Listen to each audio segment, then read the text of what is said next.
42 Dugg sentenced to 1 year for failing TO report to jail. 42 Dugg has officially been sentenced after pleading guilty to prison evasion in a case that has played out over the last few years. According to the Detroit News, the Detroit rapper was sentenced to 1 year behind bars on Wednesday, April 26, despite prosecutors recommending a 6-month sentence. He'll also have to serve 3 years of supervised release following his bid, as well as pay a $20,000 fine and not use illegal drugs. Dugg pleaded guilty to his failure to surrender case back in February.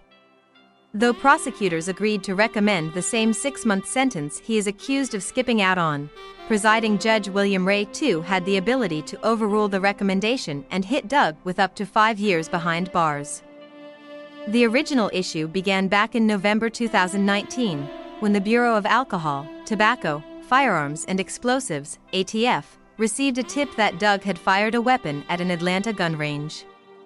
As a convicted felon for prior carjacking and firearms possession charges, he was not allowed to fire any weapon, and he was ultimately arrested and charged with felony firearms possession in March 2020.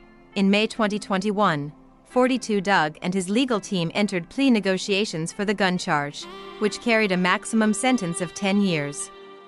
With the plea deal, he was able to avoid jail time and get away with probation. However, a judge revoked his probation soon after and slapped him with 6 months in jail and 2 years of supervised release. 42 Dugg was expected to surrender and report to a West Virginia prison in April of last year.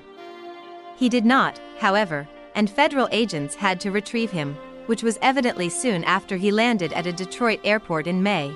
He initially pleaded not guilty with the excuse that he's a sovereign citizen and doesn't have to comply with federal law.